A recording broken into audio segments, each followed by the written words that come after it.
And can you hear me? Daryl? Daryl? Oh boy. And now we have the audio problem again. Hang on.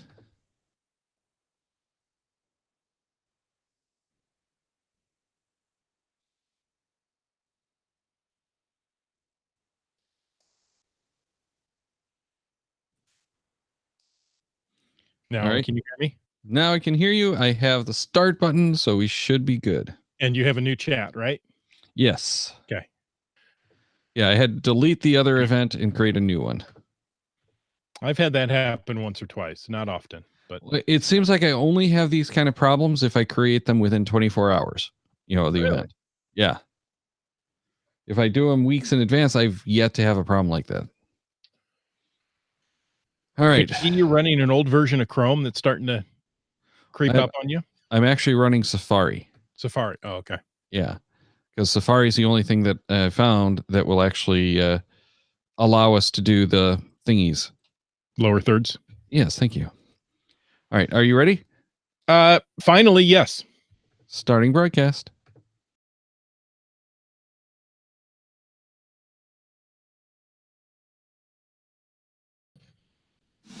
Cashamaniacs.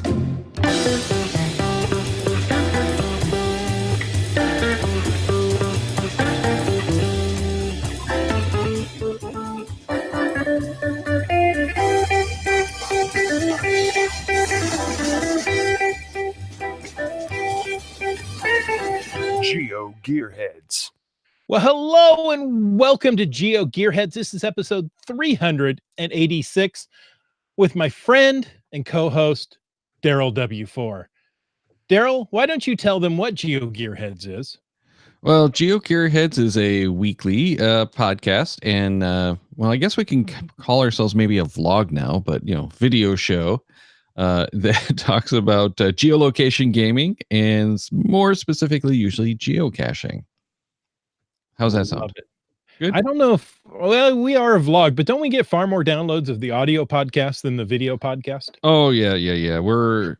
I think we're still somewhere around 20 to 1. Yeah. So is there a video podcast or is that a vlog? Well, there are video podcasts, but a podcast by definition has to be downloadable media.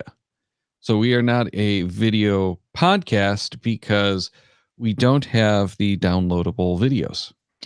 It's only on YouTube. And it's getting harder and harder to download videos off of YouTube. Yes, it is. Let me tell you a thing or three. When people say, here's the YouTube link, just download it. Do you know what? Do you know how long it's going to take me? Okay, let me find 3 to try. And hopefully 2 of those aren't, bloatware or malware or something that's going to damage my computer. Yes, and you're violating the terms of service when you do that. But there was a project years ago that seems to have vanished to let creators flag their content as okay to download. Oh, really? Yeah, and I don't hear anything about that. I think the premium red services kind of killed that dream. Okay. Well, this is the creators telling me to go ahead and download it. Sure. So, am I violating? I might be violating YouTube's terms of service. Correct. But you're not violating the intent. Right. Anyway, you know what, though? I know many things. Oh. Are any of them relevant? Are any of them relatives? I try not to know my relatives too well. Okay. Well, I want to reward you for not knowing your relatives too well. It would be a virtual reward. In fact, let's talk about virtual rewards now that I brought them up. You like my own segue there? Not really, but it was an honorable effort. Oh, I talked myself through into a segue. Hey, we're still looking to find out if you driving the car right there, if you qualified for one of the new virtual rewards. That's a virtual rewards 2.0. And we want to know even if you applied. So we want to know, did you apply? Did you get approved? in both cases, send us an email at geogearheads@cashmaniacs.com by Wednesday of next week. I want to look on the calendar and verify what date that is. And that's going to be the 29th, May 29th. So you have 6 days from the recording of this to get an email to us to let us know if you applied for a virtual reward and did you receive one. Well, I don't think anyone's been awarded them yet. But yeah, we were looking for if you qualified and if you applied. There you go. If you qualify, you're right. You're right, Daryl. Because I think it was it's available through June 1st. Right. So then after June 1st, if you did apply, we want to know. Well, we have people in the chat that's already replying, which is very good. Send us an email too, because that way we can put it all together. So JR and Juju qualified and applied. Roger said yes, applied, hasn't heard a thing. And another Roger says NQ, not qualified. That's kind of sad, but you know. So what you got to do is you got to call up all your friends and say, would you pretty please put a favorite point on my cash so I can get to 25 favorite points? I was going to say the big thing that I keep hearing is the lack of favorite points. Mm-hmm. And there's a lot of places where favorite points are common and people have no problem getting them. Most places, that's not so much the case. So Raj King could be Rogue King, but I'm going with Raj King. Said, yes, I did qualify. Yeah. So we've gotten, last time, I think it was about only 25% in the chat that said that they had qualified and applied, and it was about half of the audience, maybe a little more, that said that they did qualify at least. So, you know, it just shows that we've got some of the better cashers listening to this show. Oh, without a doubt. Well, let's move on to some feedback from that last show that came from Skookum Bear, who said there are that bear. Probably not, but he did email, so you know he's at least smart enough to use a keyboard. He's there are two ways to attach a photo on geocaching.com. First, when you're creating or editing a cache page, there is a space on the page to add images. Anything attached here will be visible as part of the gallery on the cache page. These photos do not appear to show up in your personal photo gallery. And that is an important distinction that we didn't really make. There's multiple galleries on geocaching.com. So anything that you upload in your logs appears in your personal gallery, but the stuff that you upload on like the pages does not. And then there's like the page gallery, which the cache gallery, which each cache has. So each cache has the collection of all of the images uploaded to its cache listing or in its logs. And then there's also the travel bug logs that work pretty much the same way. Yeah. So multiple places. I never considered them multiple galleries though, but you're exactly right. I only think of your personal photo gallery. And of course, I tend to forget that one entirely. I tend to forget that one entirely. I only think of the ones on the cache pages and on the trackable pages because those are the ones I tend to go to most often. Yeah. Well, I have used the personal photo gallery when I'm looking for a cacher and I want to make sure it's the right person I'm thinking of. So, and I've used it several times looking at photos from like the outings we've done, event photos and things like that. But at this point, I've totally forgotten about it. It's that kind of stuff I do mostly on Instagram. Not to plug Instagram, but that's where the photos appear quick. Now that you've mentioned it, I think it's just Daryl W4. There you go. Yeah. Go on out there. See if you're in any of his pictures. Probably not. I don't take a whole lot of pictures of people. But second, you can attach photos to logs. These photos are also visible on the cache page and are included in your personal photo gallery. There is an exception to photos on logs, though. Any images attached to a reviewer note prior to publication will be removed when the cache is published. So you can safely send your reviewer a photo of the cache in its hidey hole. When communicating with your reviewer, make sure you use the reviewer notes log type to ensure that this happens. Interesting. So there you go. So you can send a picture of the cache hide to the reviewer, and it will disappear when the cache is published, but it allows the reviewer to see the location.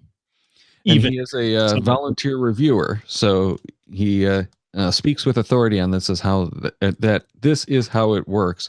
So it is quite helpful, but it doesn't solve the problem that we were kind of talking about last week, which triggered this, of some way to have like that law enforcement official image that sticks with it. So this is a great idea. I love the idea of posting these photos, and it's part of what triggered tonight's topic, which was the cache show or the cache show notes. Wow, I am very tired, and I apologize. we have show notes about cache notes, thus cache show notes. Yes, cache show notes. Anyway, so it kind of came up in the last show that there's so many different ways to do all of these different notes, including the notes about your hides. So what we're going to talk about tonight is how we record all of that stuff. So of course, it includes the answers to the virtuals and the puzzle caches. I also do a lot of the work and the solutions on puzzles, though. Something that I have that I can send to the hider if I need some help getting out of it. So I can show my work and share it with others if I need help with it from them. If you don't show your work. Yeah, well, because who's done a puzzle and hasn't found out that, oh, well, that's not what the hider meant. This answer should have been a 6, not an 8, because the hider wasn't thinking about this other answer being possibly true. So it's nice to be able to backtrack and change one and get all the way down. But the big thing is the notes about my hides, and I used to do this with every single hide, is take a whole bunch of photos where it is so I can remember where it is, put the notes, put that kind of stuff in a note that I have. But also you have the notes about the possible locations when we were out caching or whatever. It's like, ooh, this would be a really great spot. I'm going to go take some photos, make some notes and go and check if I can put a cache here, and then I have the location. Mm-hmm. And then also about containers. This is one I tend not to do. But and I've talked to some other people who do a lot of this because they're more intricate containers, and I kind of suppose that Bounce does some of this. Make some notes about the build. What's going on? How do you solve it so that 20 years from now, not that you're going to have the cache out that long, but okay, 20 days from now, how's that? 20 days from now, when you have to go out and do maintenance and can't remember how to get into your own puzzle cache, you have the notes to figure that out. I'll give you a secret. He always builds in backdoors into his cache, so he doesn't actually have to solve it. Oh, don't use the backdoors. People are going to hunt for the backdoors in instead. Okay, no, there's not there then. But those are good ideas, and there are times where I've people say, "Hey, do you remember that cache find?" Oh boy, kind of. If it's one of those things that you think, I know somebody's also looking for this, I better take some notes just so I can help out my caching buddies. It's a third fence post. Well, and how many times have you had people call you on something like a virtual or an earth cache? Mm-hmm. Hey, this plaque that's supposed to be here is gone. Can you help me out with this part of the answer? Mm-hmm. No. Which is another reason to not use plaques. They do. Yeah, well, how else are you supposed to do it? Yeah. But if you use plaque busting toothpaste, you can get those plaques right off. Oh, anyway. Okay. So, sorry.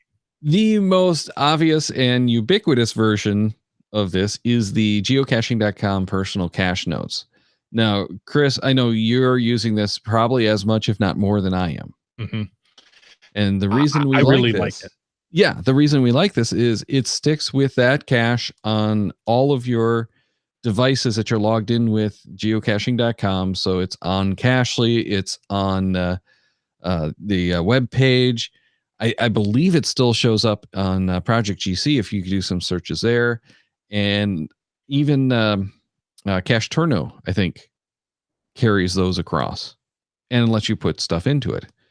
And one of the favorite things for people for years has been put the final chords in there, and like GSAC will look for the final chords in those personal notes. So it's something that's only available to you. You have to be logged into your account, and it is only in text. Right. Right. It's only for you, only text.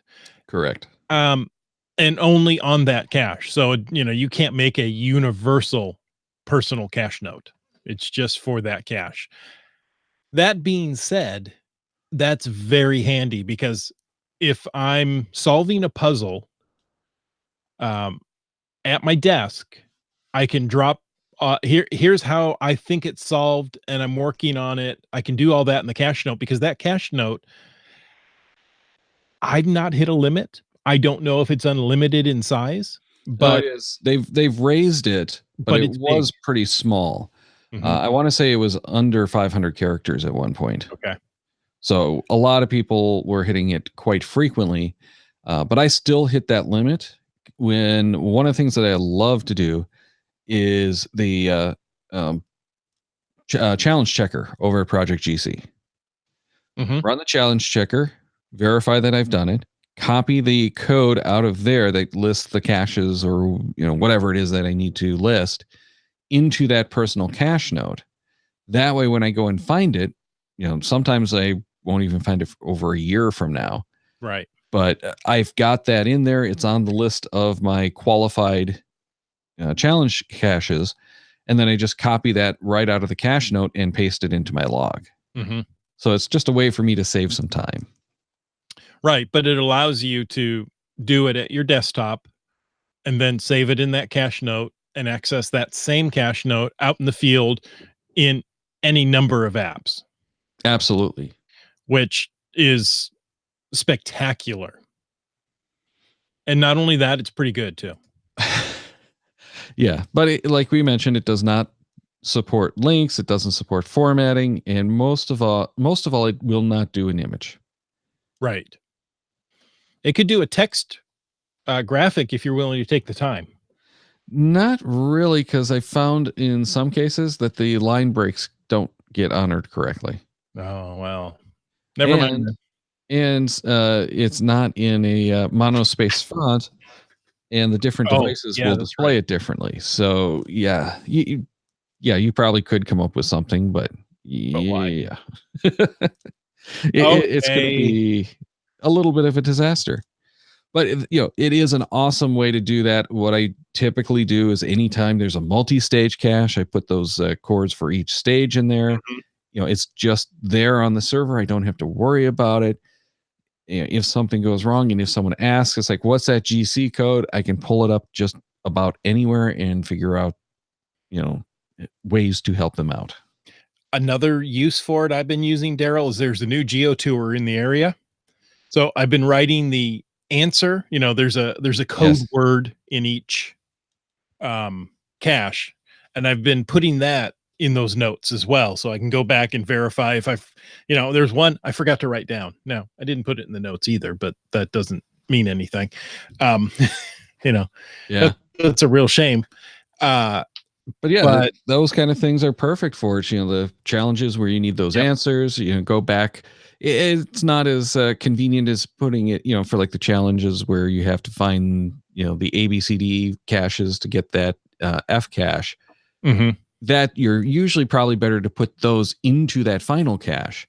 But I'll also usually put it into that first cache, so that it's in both locations. And if I accidentally delete my cache note, I have some way to go back. How do you delete a cache note? You have to erase it, don't you? Correct. Yeah. Which isn't I mean, that hard. there's Select no all, backspace, done. Well, yeah, you can. And that wipes it from everywhere, and, there's no real undo. Correct. So that is one of the downsides. Yes. But we've talked about now the most ubiquitous, probably the most popular way to do this. And there's several others. And the one we've talked most about on the show, I would think, is Evernote. And this used to be my favorite, and I still have a ton of data in there. But frankly, the apps, both on the desktop and mobile side, became so unwieldy that I stopped paying for the premium service. Then when they changed the model, I just stopped using it completely because now it's pretty much unusable for me, at least, without the premium service. And I don't even use it because it got so unwieldy. But as I understand, it's still a great service. And even though I don't use it, it has supposedly improved. And I keep meaning to get back in and give it a shot, but it literally, it's every time I think about doing that, I have to go in, it has to do an update. By the time it's done with the update, I've run out of the 10 minutes that I've allocated for free time that I can look at it. Well, No. Daryl, I mean, because you stopped using it, Evernote's gone downhill. You Yeah, were the Evernote ambassador. I'm going to give that to Xpunk X actually, but yeah, I would not be surprised that that's part of what happened is that, they tried to get into a little bit too much of the richer functionality, which made it a lot heavier, meaning slower and more cumbersome. So what made it great disappeared and they took it too far to, bloatware basically. Yeah. But it does support having the images and the links. And one of the best things that I used it for was a location. So each note could have a location. And I would tag each and every one of my caches with the final location for the cache, give it the code, the name of the cache, put all of my cache details, including the notes in there and the photos of where it is. And when I got near it, all I have to do is show me my notes near me. And it's like, boom, here's my cache. And, it's like, it was almost like finding a cache. It was that easy. Okay. I don't know if it was that easy, but it was pretty good. Well, no. For my own hides, it was that easy when I had to go look something up for maintenance or whatever. Going back to the existing ones for the maintenance, it was that easy to pull up those cache notes. And from the desktop, web, whatever I wanted to do, it was always really easy to do a search for the GC number, pull up those answers. Yeah. It did collaboration, so we'd have like the big puzzle solving parties on the weekends and inclement weather days, where we'd sit around the coffee shop and we're all in a shared notebook working on the same group of puzzles. Now, it wasn't the collaboration that you had with Google Docs, but it was collaboration where you go, hey, I'm stuck on this puzzle. Can you go take a look at my notes, see if you can get me out of this? Or, hey, I think I solved this one, but it's not passing the checker. Take a look at this. I don't have a clue what to do with this one. Go to this note and do it. So, we're all sharing that same shared group of notes, which they called a notebook, that's for a particular set of puzzle outings. So, it was a great way to work with people from that aspect and share all of that work. I agree. Evernote was good. And, I just started to really get into it when it started to change and I was done. I personally am in the Microsoft world. It could just be my location that, I'm just miles away from Redmond. So everything in this area is Microsoft. I've gone to a couple of events here and keynote speakers say, wow, in the rest of the country, everybody is using Google. Out here, you are like 95% Microsoft. I'm like, well, they do live here. Anyway, if you're in the Microsoft world, you're probably leaning to OneNote. That's a very good Evernote type solution. It's like Evernote, like Google Keep. It's online and shareable with your caching crew, and multiple people can edit at the same time. OneNote does have many tools built into it, such as handwriting recognition. So if you're on your phone or if you've got like a Galaxy Note or a laptop with handwriting e-ink, it can do handwriting to text. It can grab text from photos, which is really good because I use it. I've got a couple of apps at work that have terrible reporting, and I grab screenshots and put it into OneNote and pull the text out of that and do it that way. It's stupid, but it works. It has its own electronic ink, so you can write right on it, and you can do freeform graphics. So if you need to draw a diagram, go right ahead. One thing that's interesting is each page on OneNote is literally unbound. There's no limit to the size you can make this one page. And you can create and click a box anywhere you want on the canvas to put new text. So you could, spatter things all over on one page, and you can just keep expanding the page to make it fit whatever you need. Now, as far as organization goes, OneNote kind of looks like a tabbed ring binder. It organizes information into pages, and those pages into sections within notebooks. Does that make sense? Yeah. So, you can go, and it also makes it easy to get information from other applications. There's a send to OneNote. You can print to OneNote. You can, like I say, grab screenshots easily. So OneNote does some really cool things. Yeah, it's definitely one of the more interesting tools out there. It's part of your Office 365 subscription, I think, at every level. Yes. I don't think it matters which level you're on. It's OneNote is included. So most people who use Office are going to have this at their disposal. And it's, from everything I've been told, a really nice tool. I played with it a little bit, but not enough to know much about it. So, and I think on the phones, you can grab OneNote without an Office installation. You can grab just the app and use it that way. yeah, I don't know that it does the sync though without it. I think you have to have the Office 365 subscription, or what was the other one that they were calling OneDrive subscription to it. Yeah. OneDrive is now also integrated in Office 365. Absolutely, yeah. OneNote, like Evernote, like the notes on gc.com, you can get to it from multiple devices. You can be working on your phone and your desktop at the same time, dropping things back and forth, and so it's a nice one. Yeah, and all of the ones that we are talking about tonight are synced in some way, because at this point I don't think it's worth doing anything that isn't.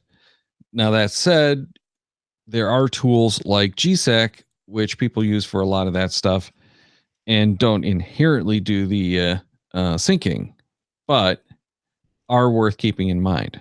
But we're not talking about anything that doesn't have some kind of sync. Tonight, sharing is a nicety. So sharing is we will kind of talk about that. But Google Keep, you mentioned that in the last one, and it is part of that Google world. Yeah. The voice memos have transcription services, which is very cool. It does that. Well, yeah, we'll get to that. It's a lot of fun, at least, even if it doesn't do much good. And then it has the photos to text stuff, the OCR. That's really nice. And I wish I had that a lot more of them. But the trouble is, especially for the geocaching stuff, I have such a poor ratio of failure to success. Wait? Failure to success. Yeah, the most of the time it fails. Right. Succeeds. The photos to text, or pulling text out of a photo, either way you want to put it, I look at that as a screenshot, right? Yeah. So one of the things that I do, I'll tell you, I'm lazy, right? On your phone, it's sometimes really hard to highlight the text you want to get. So you're doing an Earth cache, and there's a series of questions. If I take a screenshot and pull that into OneNote or Google Keep and say, pull the text off of this, bam, you're good to go. You don't have to sit there and there's times where I just can't highlight the text just right as I want it on my phone. So I'll do that. That's when the text-only mode in Cachly comes in handy for me. That's true. That is a lot easier. Yes, and I've had a lot of those pages where it just isn't highlighting right, so I switch to text only. Boom, there. Yeah. right into the cache note, and I'm done. And that's the thing. Right. I do mostly the cache note.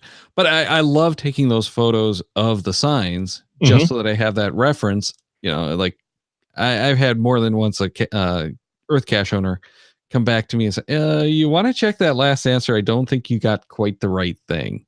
It's like, oh, here, yeah, let me go back to this. Oh, yeah. You were asked this, this one little letter difference made a difference. And okay, yeah, so it's this answer, not that answer. Sorry. Or in typing, you've transposed numbers in a year. Yeah, Come back and be like, exactly. come on, if you can't get the year right, I'm not going to give you this. Or how often do you do 1975 instead of 1875 or something like that? 2075. Do it all the time. Yeah. Wait, I wasn't supposed to Going say in the that. future. A time machine is supposed to be a secret. But Google Keep integrates into the Google world, so you can right click a keep note. I don't know what else to call it. And I don't know if this is the right term, and promote it to a full Google Doc. Now, that may not be the right term, but you get the idea. You can take something from Keep, put it into Google Docs, and off you go. Well, And why don't we jump into Google Docs next? Because it does okay, tie in. And I've actually talked with a number of people who are doing the directories of doc files, Google Doc files, because it has that collaborative editing. It has such the rich editing in there that it's easy and you can get it on just about any device. right. So it's so simple, so easy to use from so many devices that it really is a great way to do it. There is a search feature in the Drive app that will let you find all of these docs. And you Or can any even words within the docs. I mean, exactly. and again, this is part of the Google infrastructure that Google Drive gives you access to your Keep Notes and your Google Docs and your Google spreadsheets, and I could go on. And you can export it to a variety of different formats if you need to, including publishing it as a web page.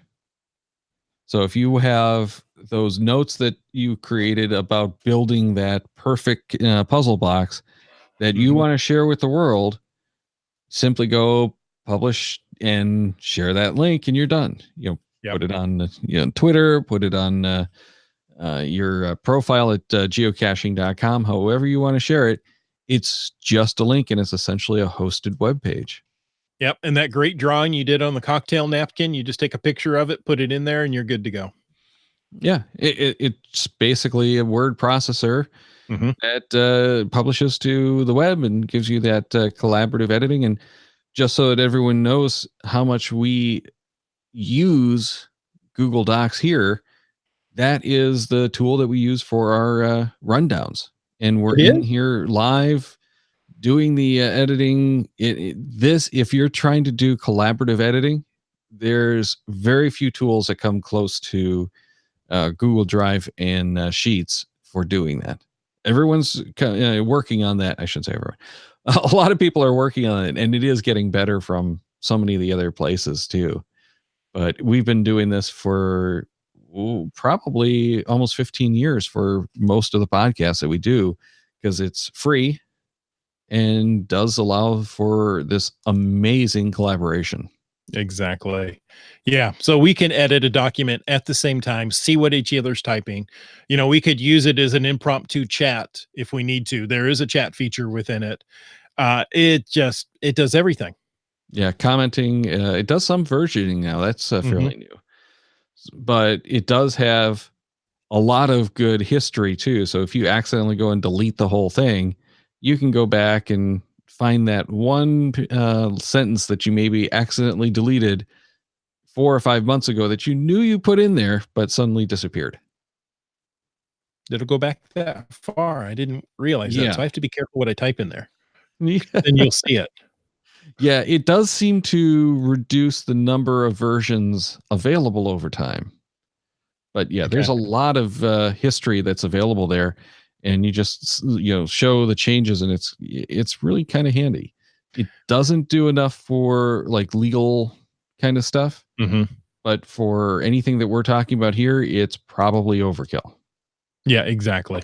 And guys, tell us in the chat if you're using any of these tools. What do you use to talk to your caching buddies, your caching team, as you're working on geocaches? They could be a puzzle cache, an earth cache, a multi-cache, what have you. And let us know if there's any good use cases for the same kind of system Or that, something we've forgotten. yeah, that we haven't mentioned on the show, especially for the cache notes at geocaching.com. Right. Let's jump though into Apple Notes, because more than half of our audience does have iOS devices from the last time we did a survey. And the cool thing with this one is it's already installed in your device. It's shared across your iCloud's accounts. And if you have macOS, iOS, or even web access, you can get to those. Mm-hmm. And it does support the images, which I haven't played with. And it does do sharing, which we actually do the Apple Notes for some very small portion of our concepts for shows. Right. So it's our jot pad for, I just thought of this topic. We'll throw it in there. And if you have an iPad and an Apple Pencil, you can do handwriting as well. Yes, very true. And possibly onto a larger iPhone in the future. We'll have to wait and see. Yeah, well, we will. I'm just hoping for USB-C on the next iPhone instead of Lightning. They didn't stick with it on the iPad Pro. I don't know if it's going to go anywhere. No, the Pro, it's stuck. Well, on the new iPad, sorry. Yeah, the new the iPad, the consumer level stuff, they haven't done it. But the Pros, it's stuck in. I don't know. I think there's still a Lightning version available, but the word is that that's going to go away soon too. But the little secret is one of the reasons why the new iPad didn't change form factor. There's too many accessories that are built around it that they couldn't just change. Remember how long it took them to kill the 30 pin on the iPad 2? Yeah. So that's going to stick around for a while, unfortunately, or fortunately, depending on how you look at it. Okay, Daryl, there's one more. I know we're running a little long, but we started a little late, so I think we're even. Oh yeah, we're good on time, but yeah, we are getting a little long. But there's one more I wanted to pop up just because a lot of people use Dropbox, and there's one called Dropbox Paper. Again, and Dropbox Paper is part of Dropbox now, so it's the same spot. And a lot of the listeners, a lot of the Geo Gearheads have told us that they use Dropbox for doing a lot of that collaborative stuff. And part of it is that they can take those GSAC files and instantly share them, upload, and they're doing scripting to do some automation with it. So it's part of their existing workflow. So it's just that natural transition. Now, Paper makes that even better. Yeah. So Dropbox Paper, or just Paper, again, it's a collaborative document editing service. It originated, I didn't know this, from the company's acquisition of HackPad. So, yeah, and one of the cool new things is that it actually does. Is it just Word docs or is it Excel too? But it just about a month ago, it actually edits in the native format of Word and I think Excel docs. Interesting, because the new version of Microsoft Office integrates with Dropbox, so you can, open things from Dropbox in Word and save it right back there. Yes. So, the Dropbox says it's a flexible workspace that brings people and ideas together. With Paper, teams can create, review, revise, and manage and organize all in shared documents. So, the reception of Paper has been mixed. Some people love its collaboration and all that, and others say, it doesn't work so well as far as speed and sharing. So, yeah, but it's gotten better. It's a good step in the right direction for them. And it really does work well for those groups where you have people who are kind of stuck in the old desktop mode of working with their files, and gives you that sync, and not quite the collaboration that I'd like, but gives you that ability to pull it up on the phones because it's just Dropbox app, pull it up, preview, and you're done. It's nice. And there is I think that on the phones, it's still a separate paper app. I believe so. White Coaster says, well, I hear there's Dropbox scissors that you can use to cut from other sites, but he doesn't know if there's a Dropbox rock. I'm going to say I don't think there is. Rock, paper, scissors. Yes. Do I have to spell it out for you, Daryl? Come on. No, I caught that. I think this hey, rock already lost. That was White Coaster, not me. I know. I ran with it, but the funny thing is I didn't actually see that. The rock, paper, scissors? No. I have a different comment in there that's similar, but no, I don't have that one. So well, we were having issues with the Googles tonight to shed a little light behind the curtain here. So that's why we were late for anyone who is watching, and we had to actually delete and recreate the event for tonight's show because it would not let us actually start the stream.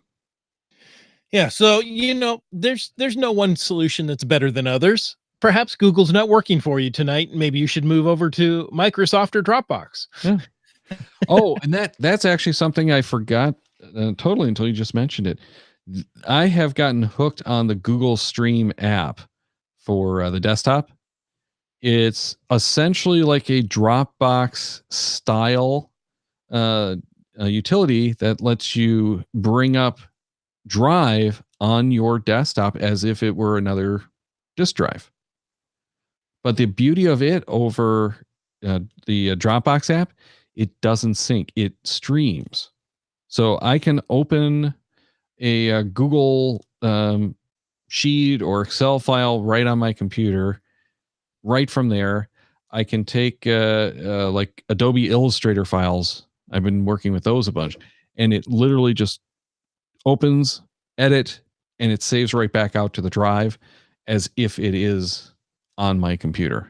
But it's all synced right to the cloud and doesn't take up space on my machine. I have a Google Drive app installed on my desktop, and it performs just like Dropbox. So you're reading right to your local disk, and then it goes and syncs it. Yes, which is the old version. And I've seen a bunch of stuff that said that is going to be depreciated. But I think it's only depreciated for the consumer version, not for the enterprise. Mm-hmm. And Stream came from the enterprise, and I'm not 100% sure it's available if you don't have the G Suite, the Google Apps account, which I do for work, which is where I'm using it all the time. What does mine say? What does yours say? Never mind. Oh, sorry. Anyway, so yeah, that's something to look into. If I had thought about it, I would have looked into it a little bit more before the show. But that has been really amazing for me at work and changed the way that I do stuff there, making it all a little bit easier, which is what we all want at work, right? Exactly. And when 5G comes out, we'll all be good because we'll have all that high speed. No, we won't. Daryl, we have one town here in Western Washington that says no 5G. We're boycotting 5G. You're not allowed to put up towers in our city. That's actually looking like it might happen on a national basis. Some of the is it weather radar?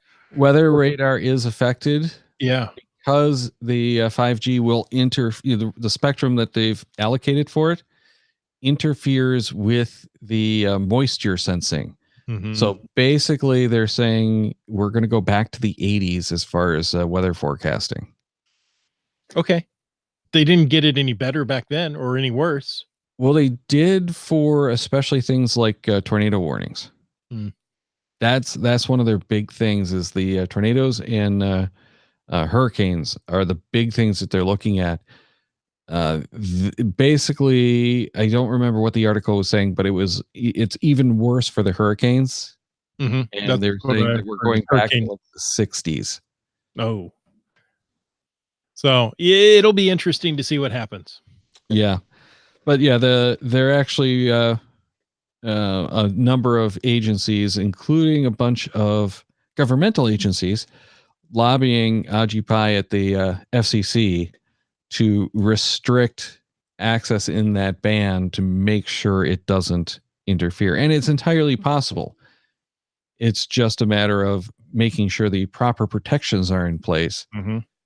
And that's always a question. Doesn't that sound familiar? Like something we reported on, I don't know, 5 or more years ago? The Lightspeed LTE, Yes. which was shut down because of the very problems that we're talking about, but that was affecting GPS. Yes. But it was on the fringes of the existing band and it caused issues. Well, and that was actually much harder to solve from what I understand. This is not that hard to solve, in part because none of these devices have actually rolled out on a wide enough scale yet. Right.